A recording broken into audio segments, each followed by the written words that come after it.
Russian TV channel पर कुछ दिन पहले एक 1.5 घंटे का इंटरव्यू एक ऐसी औरत से लिया गया जो कि मुसलसल कई सालों से काले जादू की प्रैक्टिस करती है।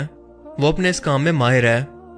जब इंटरव्यूअर ने इसे सवाल किया कि क्या आपके साथ भी कभी ऐसा हुआ है कि किसी शख्स पर चाह कर भी आप जादू ना कर सकी हो या फिर इसमें आपको इंतहाई मुश्किल हुई हो, तो इसका जवाब क्या था ये जानकर आप भी हैरान रह जाएंगे और आपको मुसलमान होने पर फख्र होगा कि बेशक अल्लाह का अपने पैगंबर पर उतारा गया एक एक पैगाम बिल्कुल हक और सच है, जिसमें शक की कोई गुंजाइश नहीं। क्योंकि इसका कहना था कि जी हाँ, दुनिया के अंदर सिर्फ प्रैक्टिसिंग मुसलमान ही हैं जिन पर चाह कर भी मैं जादू नहीं कर पाती, क्योंकि ये ऐसे लोग हैं जिनकी सोच, इनका जिस्म, इनकी रूह सब पाक है।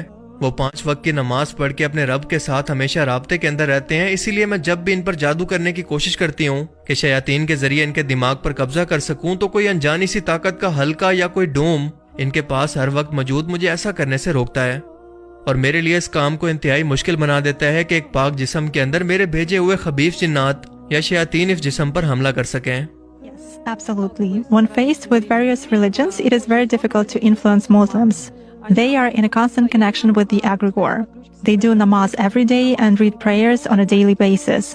They are constantly under some kind of a dome, so it is very difficult to influence them. When you start impacting a person, he begins to address in a prayer. Indeed, many of them are very different from those who come to church only when everything is bad in their life. They come to pray and then for 5 years they forget about God, some canons, and so on. Muslims, as a rule, passionately believe and passionately give energy to their egregore, and this egregore protects them very well. ये लोग हमेशा एग्रीगोर से राब्ते में रहते हैं।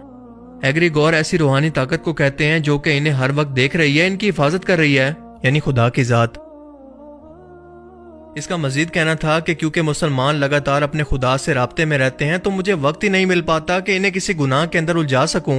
ये लोग इन लोगों से बिल्कुल मुख्तलिफ हैं जो कि हफ्ते में एक बार चर्च आकर अगले 5 साल बाद दोबारा वहां पर चक्कर लगाते हैं, क्योंकि मुसलमान हर वक्त अपनी दुआ की सूरत में एक एनर्जी अपने रब के पास पहुंचाते रहते हैं और बदले में इनका खुदा ना सिर्फ इनकी दुआओं को सुनता है बल्कि इनकी हिफाजत भी करता है और इनकी दुआओं का जवाब भी देता है। इसीलिए इनके दिमागों पर कब्जा करना इंतहाई मुश्किल है। इंटरव्यूअर ने अगला सवाल किया कि क्या तुम्हें लगता है कि इनका खुदा मेहरबान और अच्छा है? इसका जवाब था कि जाहिर है कि मेरे लिए तो नहीं, पर इनके लिए हाँ बिल्कुल है, क्योंकि मैं जब भी इन लोगों पर असरअंदाज होने की कोशिश करती हूँ तो कोई चीज़ मुझे बाहर लाकर फेंक देती है। मैं किसी भी शख्स को इमेजिन या तस्वुर करके शयातीन की मदद से इसके दिमाग पर कब्जा कर सकती हूँ, मगर जब भी किसी प्रैक्टिसिंग मुस्लिम की बारी आती है उसका तस्वुर ऑटोमेटिकली मेरे दिमाग से मिटा दिया जाता है। मैं नहीं जानती कि कैसे, और ये बात साबित करती है कि वो शख्स किसी की हिफाजत में है।